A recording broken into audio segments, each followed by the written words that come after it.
They told me today that I'm going to be the world's ambassador for Barcelona. I'm very happy because I have a lot of love for this team.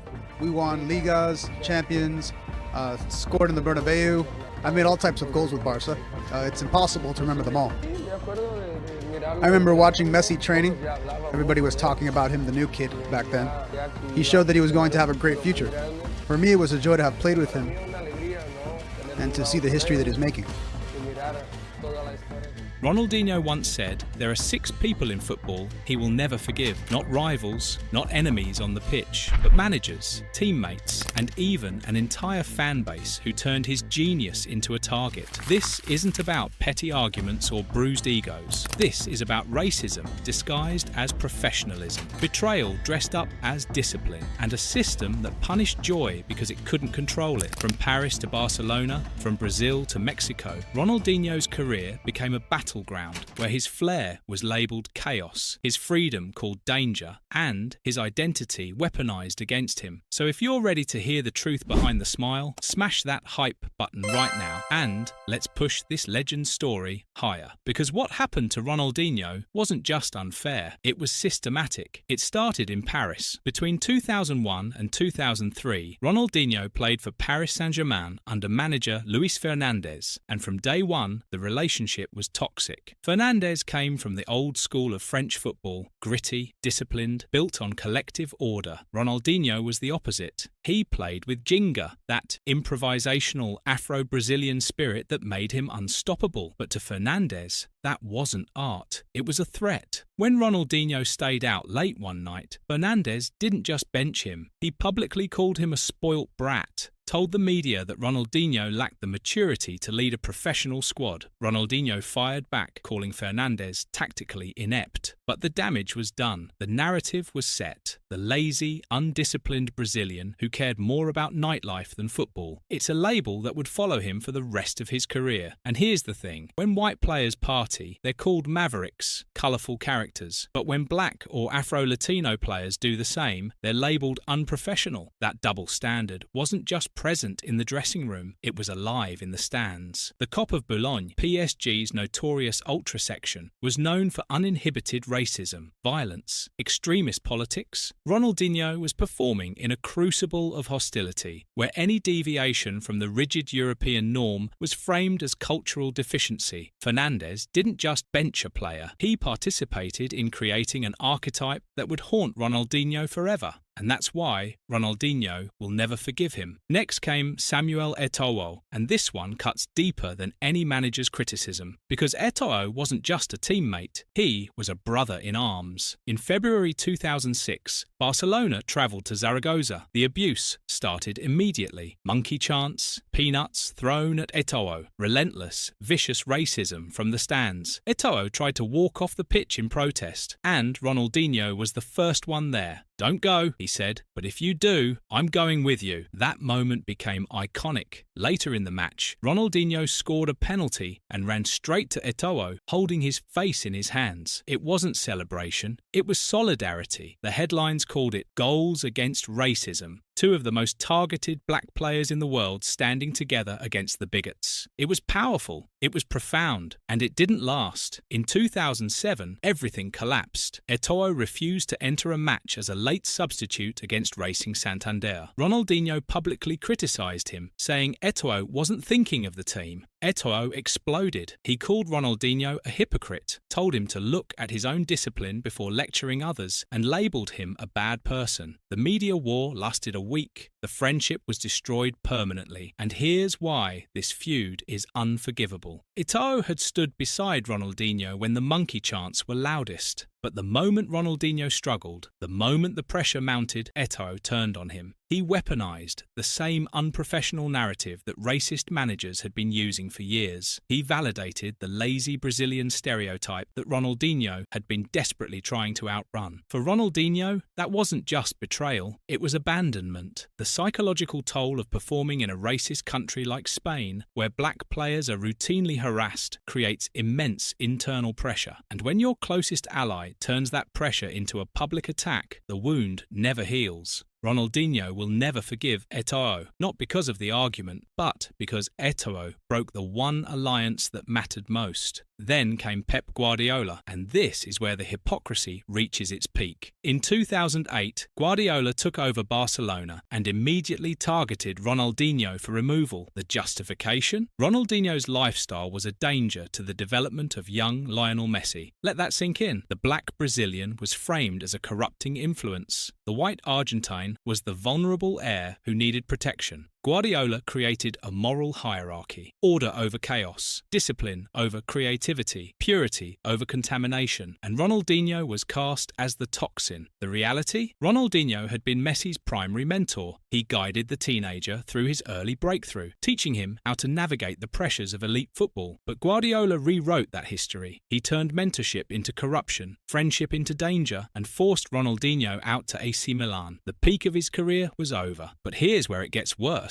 Years later, Guardiola became an outspoken advocate for racial justice. He said he felt ashamed of how white people have treated black people for 400 years. He called for apologies. He positioned himself as an ally. But the players he sidelined tell a different story. Samuel Eto'o, who Guardiola also forced out, said, "The manager has problems with Africans." Yaya Toure called Guardiola's treatment cruel, suggesting a deeper dislike of African players. Ronaldinho watched Guardiola build a reputation as a champion of equality, while refusing to acknowledge the racial protectionism that defined his early managerial decisions. That's why the feud is unforgivable, not just because Guardiola forced him out, but because Guardiola profited morally from a stance that contradicted his own actions. Ronaldinho sees the danger label for what it was: a professional assassination that erased his role as Messi's mentor and reduced him to a cautionary tale. In 2011, Ronaldinho returned to Brazil. His boyhood club, Grêmio, expected him to come home. Instead, he signed with Flamengo. The backlash was instant. Grêmio fans called him a traitor, but this wasn't just about contracts or money. It was about identity. Grêmio's fan base in Porto Alegre has a long, ugly history with racism. In 2014, a group of Grêmio fans was filmed making monkey noises at Santos goalkeeper Aranha, shouting macaco at him during a match. The fallout was unprecedented. Grêmio was expelled from the Copa do Brasil. Brazil, a country that likes to feel racially tolerant,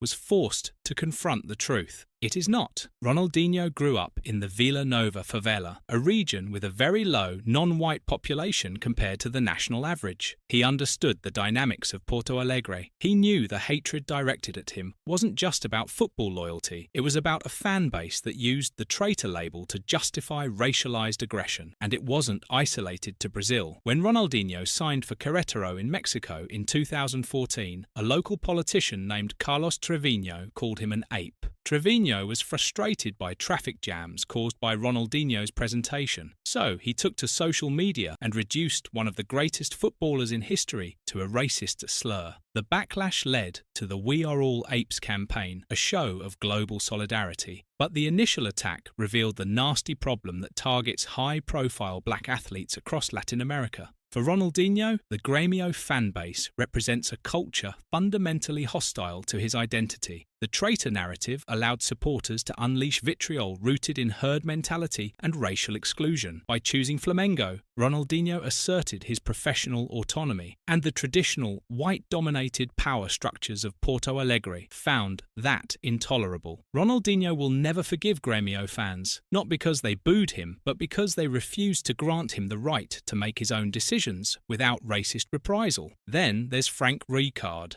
And this one is personal. Rijkaard was the architect of Ronaldinho's greatest successes at Barcelona. He defended him, protected him, built the team around his creativity. For a while, Rijkaard was more than a manager. He was a father figure. But in 2008, as Ronaldinho's fitness declined and the club's board turned against him, Rijkaard changed. Suddenly, Ronaldinho was accused of using diplomatic injuries to avoid training. He was benched for poor fitness. The same manager who had shielded him from criticism now participated in the narrative that Ronaldinho was unprofessional, and this is significant. Rijkaard is Afro-Dutch. He suffered his own share of racism during his playing career. He was supposed to be the bridge between the Brazilian players and the Catalan board. But when the board decided Ronaldinho was a danger to the club's future, Rijkaard chose institutional survival over personal loyalty. For Ronaldinho, that was the ultimate betrayal. Of all people, Rijkaard should have understood the cultural necessity of freedom in his game. Instead, the manager participated in the civilizing mission that led to the 2008 purge. Even shared identity and shared history of resisting racism in places like Zaragoza wasn't enough to withstand the institutionalized pressure that demanded conformity. Ronaldinho will never forgive Rijkaard, not for benching him, but for abandoning the principles that should have united them. Finally, there's the 2024 Brazil national team. In a recent interview, Ronaldinho called the current squad the worst in years, mediocre. He said he wouldn't even watch their matches. The backlash was swift. Rafinha, one of Brazil's current stars, fired back. He pointed out the hypocrisy. Ronaldinho was asking for tickets to the same games he claimed he wouldn't watch. He was criticising players while benefiting from their success. But Ronaldinho's comments weren't personal. They were cultural. He wasn't attacking individuals. He was mourning the loss of Ginga, that African-inspired flair that defined his generation. Modern Brazilian football, in Ronaldinho's eyes, has been Europeanized. The joy scrubbed away in favour of sterile tactical systems. The soul replaced by mediocrity. This mirrors recent controversies like the Argentina national team's racist chants about the French squad's African heritage. Both situations expose the same tension: national identity versus racial heritage versus the globalized standard of professional football. Rafinha and the current generation see Ronaldinho as an alienated legend, out of touch with the realities of the modern game. But for Ronaldinho, the unforgivable aspect is that the current Brazil squad has abandoned the very joy he defended so fiercely against managers like Fernandes and Guardiola. He fought to protect Ginga, and the next generation let it die. So what do these 6 feuds reveal? They reveal a mechanism of professional alienation. Ronaldinho's unforgiving nature isn't about petty grievances. It's a reaction to the persistent application of racialized tropes to his identity. Lifestyle criticism became a socially acceptable proxy for racial bias. Fernandes, Guardiola, and Rijkaard focused on nightlife and partying to marginalize a black superstar without triggering the anti-racism norms of the 21st century. It's staggeringly selective discipline. White players' off-field activities are ignored. Black players' activities are used to justify their professional destruction. The experience of uninhibited racism, whether from fans in Zaragoza, PSG, or Grêmio, creates fear and humiliation that limits a player's ability to perform. When managers or teammates fail to support a player through that trauma, or worse, use the resulting performance dip as justification for benching, the rift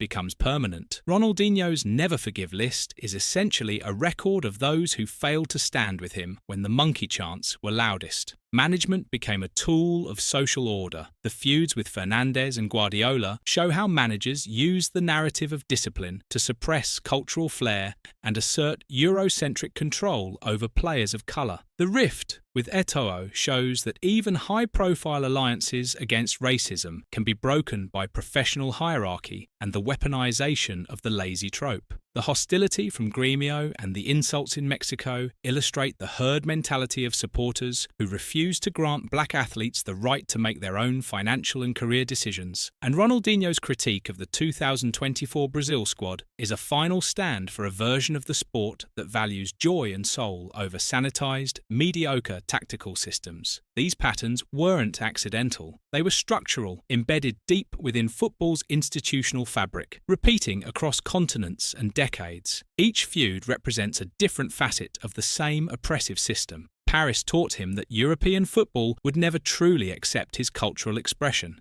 Barcelona showed him that even success couldn't protect him from being sacrificed when convenient. Brazil proved that homeland offered no sanctuary from the same prejudices he faced abroad, and the current generation revealed that his fight might have been in vain, that the very essence he battled to preserve had been systematically eradicated from the modern game. Ultimately, Ronaldinho's never forgive stance is not bitterness, it's resistance, a refusal to accept the institutional mechanisms that labelled him unreliable or dangerous. The world celebrates his technical genius, but his career remains a testament to the nasty problem of racism that continues to haunt the highest levels of football. These 6 feuds aren't footnotes. They're the story of a man who dared to play with joy in a system that demanded conformity, and when he refused to bend, that system tried to break him. Ronaldinho will never forgive, because forgiveness would mean accepting that what happened to him was fair, and it never was. And we have to admit it, because we are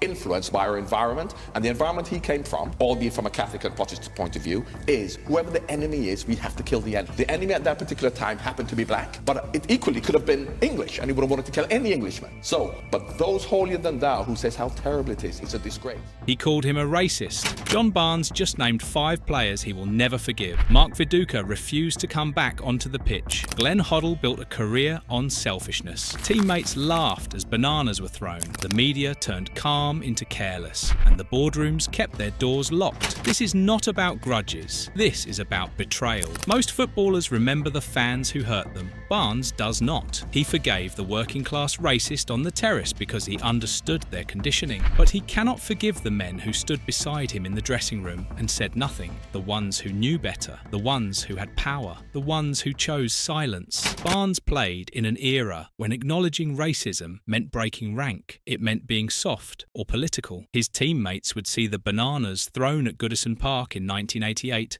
and call it banter. They would pat him on the shoulder and say the crowd was not booing him, but the player. As if Barnes did not know the difference, as if his race did not define the abuse. This silence was not ignorance, it was maintenance. By refusing to name the problem, his teammates made Barnes the problem. They let him carry the burden alone whilst they preserved their comfort. Barnes has said if a team walked off the pitch back then, they would be out of work. But the offer was never made. Not by Dalglish, not by Rush, not by Hansen. They left him to face it in isolation. That is what he cannot forgive. The banana incident is famous because Barnes backheeled the fruit away, but the real story happened afterwards in the dressing room. Some teammates laughed. Others made jokes. Most ignored it completely. They treated the racism as part of the game, something to endure rather than confront. For Barnes, this was deeper than the abuse from strangers. The fans acted on societal conditioning. His teammates knew him, trained with him, supposedly respected him. Yet they prioritised group comfort over his safety. The unspoken contract of the dressing room is solidarity. His peers broke it. Barnes describes this as teammates using racial slurs disguised as humour. If he objected, they accused him of having a chip on his shoulder. This gaslighting is unforgivable. It denied him the right to define his own trauma. Barnes has defended Peter Beardsley against claims of malicious racism, calling him ignorant rather than hateful. But ignorance is not an excuse for those who witnessed the abuse and stayed silent. The culture was governed by hypermasculinity where vulnerability was taboo. For a white player to say racism was unacceptable would mean breaking rank. So they did not. They let Barnes absorb it. The invisible banana skins, as Barnes calls them, are worse than the visible ones. The modern game takes the knee, but where were these men when it mattered? The defining moment of Barnes's managerial career came at Celtic in 2000. It was supposed to be a seminal moment for black managers in Britain. Barnes arrived alongside Kenny Dalglish as a dream ticket, but the dressing room turned toxic fast. Mark Viduka, the star striker, became the face of a mutiny that ended Barnes's career at the top level. During the Scottish Cup match against Inverness Caledonian Thistle, Celtic were losing at home. At half-time, tensions boiled over. Viduka reportedly refused to play the second half. This was not a tantrum, it was insubordination, a direct challenge to Barnes's authority. Barnes had no choice but to substitute his top scorer for Ian Wright. Celtic lost 3-1. The media frenzy was immediate. 2 days later, Barnes was sacked. Meanwhile, Viduka was sold to Leeds United for profit and enjoyed a successful Premier League career. Barnes never got another Premier League job. Viduka's refusal was not just about football. Barnes believes it was a test of boundaries, accelerated by unconscious bias about black leadership. Would a white manager with Barnes's playing pedigree have been treated with such open contempt? Barnes had won 2 Footballer of the Year awards, 2 league titles with Liverpool, and 79 England caps. Yet Viduka felt empowered to refuse his instructions. This was racism through the refusal to accept black authority.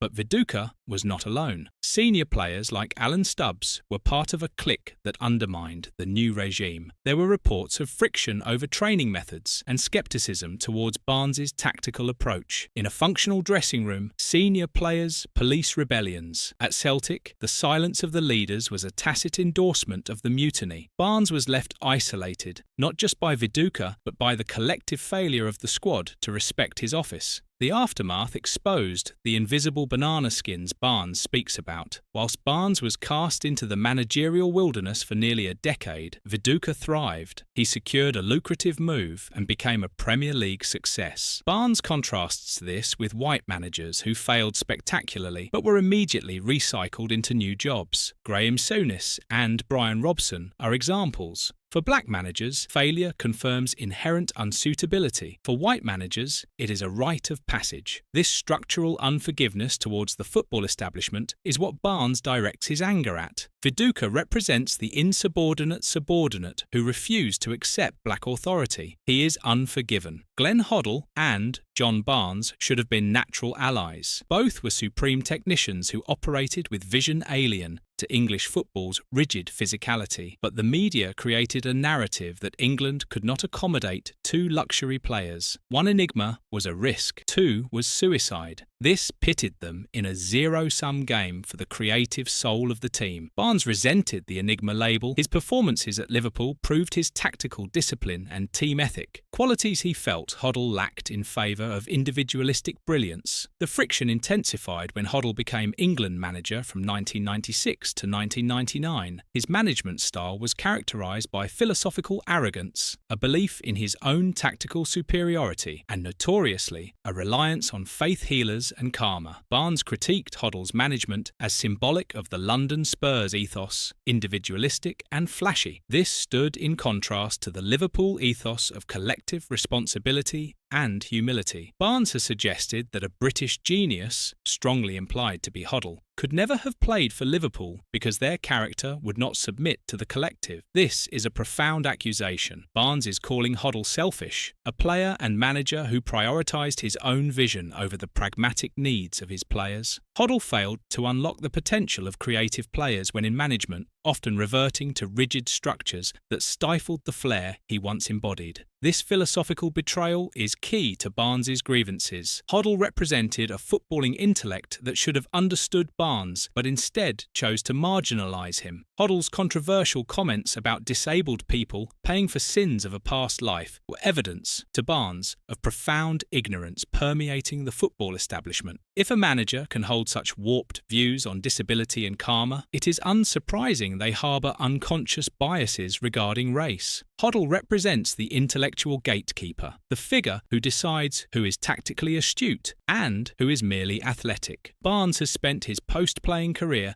fighting the stereotype that black players are athletes whilst white players are thinkers. He views Hoddle's management era as a period where this dichotomy was reinforced rather than challenged. Hoddle could never have played for Liverpool due to selfishness. That is Barnes's stance, and Hoddle is unforgiven. The media class constructed the John Barnes enigma. This was not neutral observation, it was racially coded character assassination. When white players like Gascoigne or Waddle were inconsistent, they were called mercurial or mavericks. When Barnes was inconsistent, he was lazy or uninterested. When white players had a calm demeanour, they were composed or ice cold. When Barnes was calm, he lacked passion or was arrogant. When white players struggled internationally, the system did not suit them. When Barnes struggled, he did not play for the shirt. The media rewrote Barnes, turning generational talent into a question mark. This narrative had consequences. It shortened his international career, poisoned his relationship with England fans, and created a preconception of laziness that dogged his managerial aspirations. The journalists who propagated this trope, some of whom are now senior pundits, are among those Barnes views with deep skepticism. He argues they shaped the narrative of the lazy black player and denied him credit for his tactical mind. Meanwhile, they praised white players with similar traits using entirely different language. This is the invisible banana skin, the covert racism that persists without overt violence. Barnes is less concerned with the visible racist on the terrace than with the invisible obstructors. The media gatekeepers who shaped narratives, the boardroom decision-makers who deny black managers opportunities, the silent peers who now take the knee but did nothing when it mattered. The unforgiven are those who perpetuate the system of exclusion whilst claiming to be part of the solution. Barnes is a fierce critic of the Kick It Out campaign. He views it as institutional hypocrisy. The movement focuses on visible racism, like fans chanting, whilst ignoring invisible racism in the boardroom and media. He refuses to forgive the establishment for using black players as promotional props, whilst denying them power. His refusal to wear the T-shirts or participate in performative gestures is protest against superficiality. The media narrator is unforgiven. The final category comprises club chairmen and owners who perpetuated the managerial ceiling. Barnes frequently cites his career alongside Paul Ince as evidence of systemic exclusion. Both were legends, yet both were discarded after brief, difficult managerial stints and never allowed to return to the elite level. Barnes argues, black managers are often hired in glass cliff scenarios, situations where failure is likely. Ince at Blackburn, Barnes at Celtic. Then they are judged disproportionately harshly when they fail. White managers are hired, fired and rehired regardless of track record. This is the merry-go-round Barnes references. The warrior stereotype plays into this. Black players are praised for physical attributes like pace, power and strength, but they are denied intellectual attributes like tactical nuance, leadership and management potential. This unconscious bias means when a black manager fails, it confirms intellectual lack. When a white manager fails, it is bad luck.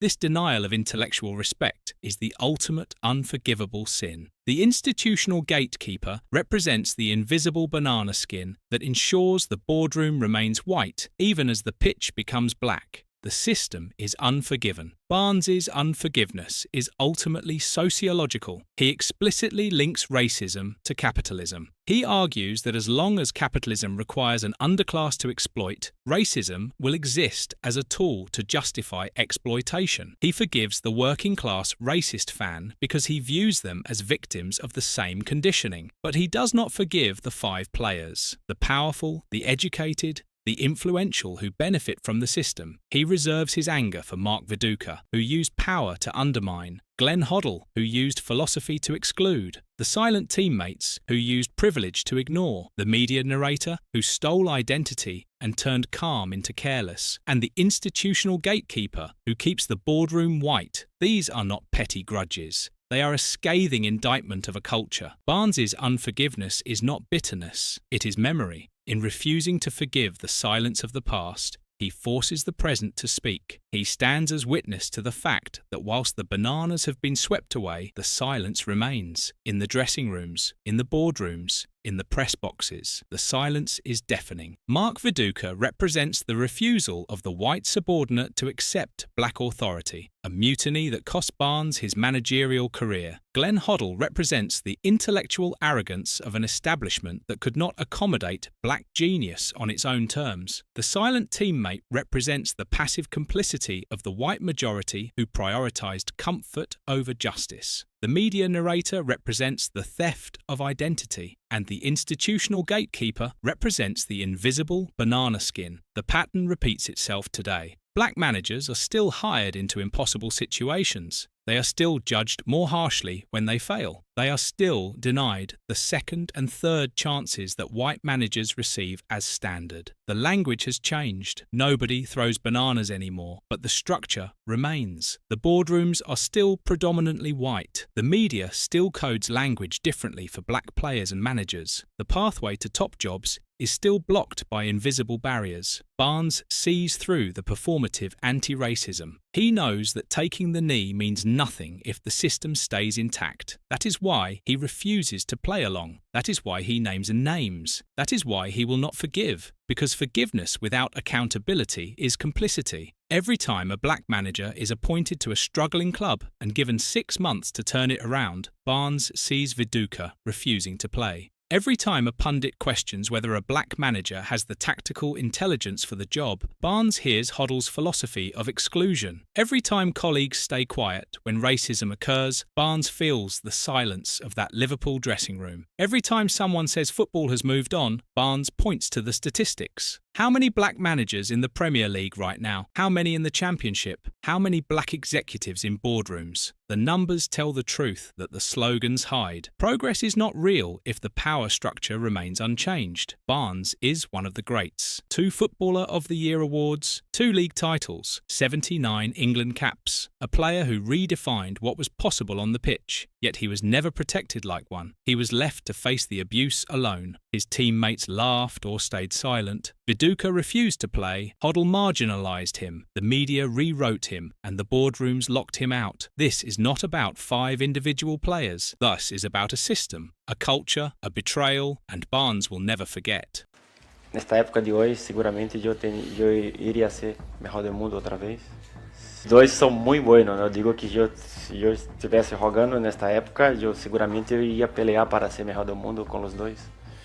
E ha dicho que tinha jogadores de mais qualidade que hoje.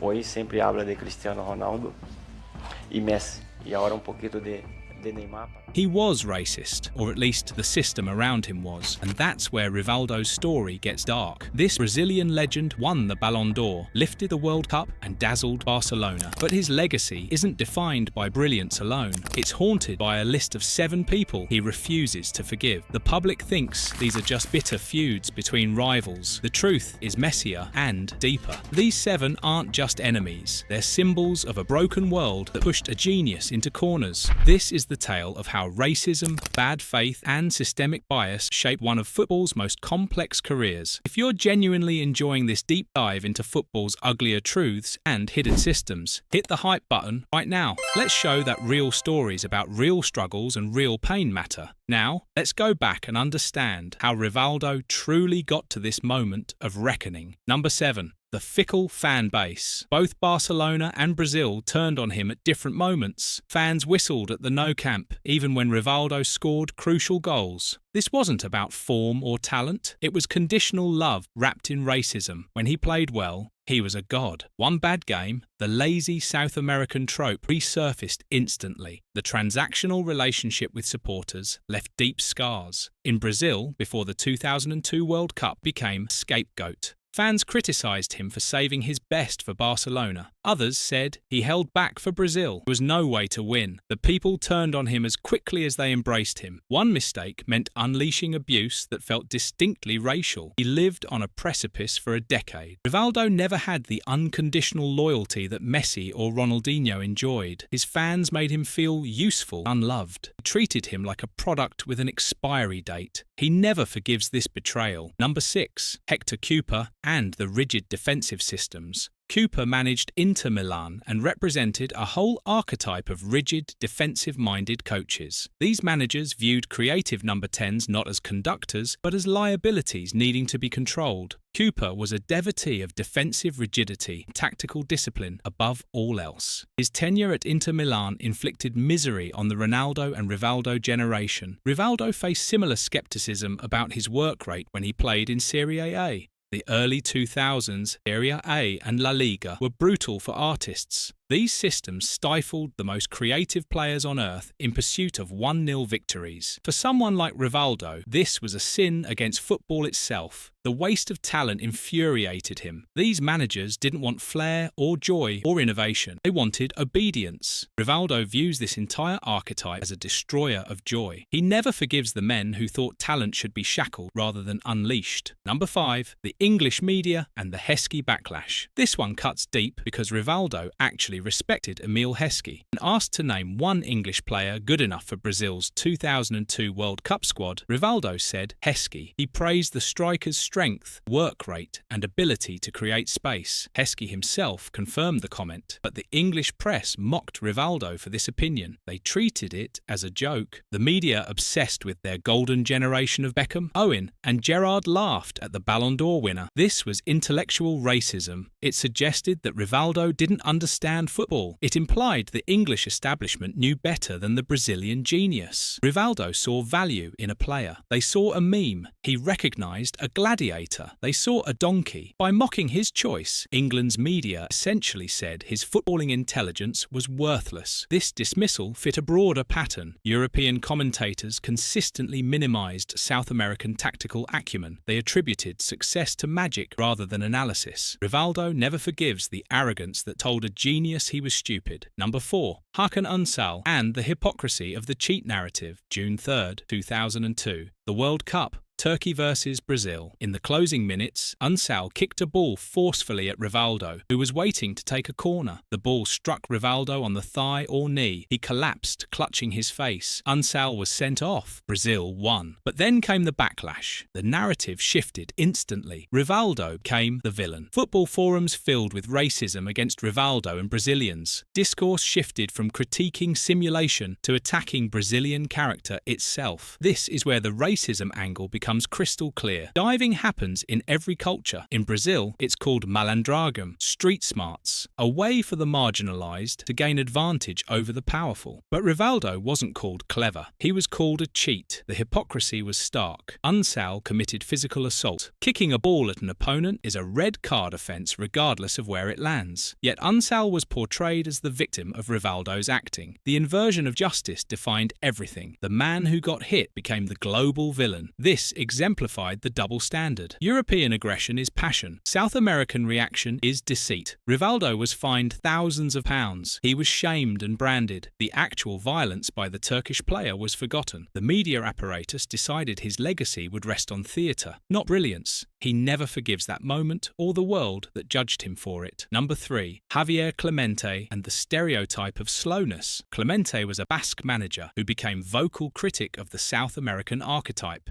He propagated a specific narrative that damaged Rivaldo's reputation. South American football is slow, Clemente said. South American players lack the requisite speed for top European leagues. This wasn't just tactical observation. It was stereotype wearing a coach's badge. Rivaldo was tall and loping. He didn't run with frantic European energy. His game built on pauses, feints, and sudden explosions of violence. Clemente's claim that this was slow was a fundamental misreading, but the racism angle was subtle yet pervasive. By calling Brazilian tempo slow, Clemente reinforced colonial tropes, the lazy native versus the industrious European. That narrative had real consequences. Pundits analysed Rivaldo differently. Even a hat-trick brought questions about his work rate. Clemente publicly praised Raúl as the best forward in the world. Spanish player, local hero, industrious. Rivaldo faced the opposite. The glass ceiling became visible. No matter how many bicycle kicks he scored, he would never be the spiritual heart of a team like Raúl was. Clemente used his platform to delegitimize South American footballing value. He reduced deliberate artistic pacing to physical deficiency. He never forgives a man who weaponized cultural bias. Number 2, Louis van Gaal and the cultural war on individualism. Van Gaal at Barcelona was a clash of philosophies. The Dutch manager represented the system, rigid and mechanized, derived from Ajax, where individuals serve collective geometry. Rivaldo represented the soul, improvisational chaos of Brazilian favela style, where individual inspiration drives victory. They had a turbulent relationship. Van Gaal insisted Rivaldo play left winger, track back, hold width, limit drifts to centre. This was neutralisation of his greatest gifts. The unforgivable element wasn't just tactics, it was lack of respect for Brazilian identity. Van Gaal's criticism of South American players carried cultural superiority. Their style was undisciplined, inefficient, needing correction by European rigour. Other Brazilian players confirmed this. Rafael da Silva called Van Gaal one of the worst managers he ever had. Van Gaal lectured players during meals incessantly. He delivered withering stares. He dismissed the press. The environment was authoritarian control. For Rivaldo, fresh off winning the Ballon d'Or in 1999, this was profound insult. The racism angle here was coded. Van Gaal didn't use racial slurs, but his management assumed European thinking was intellectually superior. South American style was raw, instinctive, lacking intelligence. Rivaldo's resentment was rooted in intellectual condescension. When Barcelona released him in 2002, a move orchestrated by Van Gaal's return, only to watch Rivaldo win the World Cup weeks later as the tournament's decisive player, it was ultimate rebuttal. Yet the scar remained. The brilliant player, pushed out of the club he loved, never healed. He never forgives Van Gaal's disrespect. Number 1. The silent collective and regret of personal compliance over morality. This is perhaps the most painful entry on his list. Recent interviews shattered decades of silence. Rivaldo admitted something that haunts him. He used to be called a monkey. Fans chanted animal noises at him across Spanish stadiums and beyond. His survival strategy was denial. He refused to stare. He pretended it wasn't directed at him. Maybe this made people feel comfortable continuing. Maybe his silence normalized the abuse. The unforgivable aspect is loss of dignity. By pretending it wasn't happening, Rivaldo feels he signaled that racist dehumanization didn't affect him. This was psychological warfare. The monkey chant was designed to strip humanity. For a man who rose from extreme poverty in Recife, where malnutrition cost him teeth, the assertion of humanity was a lifelong struggle. European football cathedrals greeted him with animalistic noises. It rejected his entire journey. The research points to broader European context. Bananas rained down from stands. Monkey noises were standard in stadiums from Poland to Spain. Memories of these fixtures remained burned. When Rivaldo sees players like Vinicius Jr. confronting stands today, his past silence weighs heavier. He never forgives the environment that made silence feel like the only survival option. Modern activism highlights what he couldn't do. Everyone reacts differently, the research notes, but his undertone is lament for lost opportunity to stand tall. The racism wasn't just events. It was atmosphere, structural reality, where the banana symbolized the European gaze on South American bodies, viewed as entertainment commodities, not equal human beings. Other black players experienced it. Olisa Daby faced similar treatment. Rivaldo's experience was part of continental pathology. He holds this against the system that forced his silence, the collective mob of racist fans, and the culture that enabled them remain unforgiven. His current honesty matters. It transforms his legacy from just a bicycle kick genius to a witness of systemic bias. His refusal to forgive is reclamation of dignity, the statement that goals didn't purchase rights to abuse him. That silence of the past shouldn't be mistaken for peace. These 7 adversaries aren't petty grudges. They're a structural critique of European football, from overt racism in stands to coded racism of tacticians to intellectual racism of media. Rivaldo faced it all. His greatness wasn't just overcoming defenders. It was overcoming the culture that sought to diminish him. He became Ballon d'Or winner despite the system. He won the World Cup despite being pushed out of his club. He delivered magic despite coaches trying to mechanize his soul. He scored despite pundits saying he was slow. He survived despite being branded a cheat. He persisted despite fan betrayal. Yet these achievements came at enormous cost. The bitterness accumulated. The grudges hardened. His list of the unforgiven grew. Some might say Rivaldo should let it go, move on, forgive and forget. But his current willingness to speak transforms everything. He's no longer just the footballer. He's a historical witness. His regret over silence carries weight. When he tells current players to speak up, it comes from lived experience of what silence costs. The modern generation faces different pressures but similar biases. Vinicius Jr., Rodrigo, and other Brazilian stars encounter the same hostility. The racism has shapeshifted but persists. Rivaldo's list is a roadmap. It identifies 7 vectors of hostility operating across decades. It proves the beautiful game struggled with ugly underbelly for years. His refusal to forgive isn't petty. It's principled. It says, I will not normalize what happened. I will not pretend silence was peace. voice. I will name the systems that broke me. Some bitterness stems from his own choices. He could have spoken earlier. He could have confronted Van Gaal directly or challenged Clemente publicly. Instead, he performed stoicism. He channeled anger into performance. This quiet approach earned respect in some circles, but cost him in others. The silence that protected his career let abuse continue unchecked. Perhaps that's what drives current honesty. His stoicism ultimately served the system that harmed him. It made things easier for perpetrators. Now he speaks. Now he names names. Now he refuses forgiveness. This is redemption of sorts. The damage done can't be undone, but his voice matters now. Young players see him breaking silence. They see a legend saying, "Speaking up is strength." They see refusal to forgive as dignity. This creates different culture, not one where silence equals survival, but one where speaking equals honour. The 7 adversaries will likely never apologise. Van Gaal has his own legacy. Clemente faded from prominence. Unsal moved on. Cooper coached elsewhere. The English media evolved slightly but didn't change. The fans who turned on him never regretted it. The system itself is slow to acknowledge harm. So Rivaldo's refusal to forgive serves purpose beyond individual justice.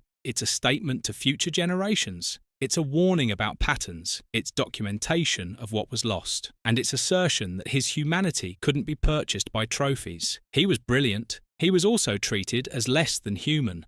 Both things are true. This is his legacy now. Not just the goals, not just the silverware, but the willingness to say, "I was wronged and I will not forget." That matters in football. That speaks to generations facing their own adversaries. That models what dignity looks like after systems fail you. This video, if you genuinely believe football should never force silence on its victims of racism and discrimination. Subscribe for more deep analytical dives into the sport's real stories and histories. Comment which adversary you think hurt Rivaldo most. These conversations genuinely matter. Football is beautiful. It's also complicated. Rivaldo's unforgiven list reminds us to face that complexity head-on with complete honesty.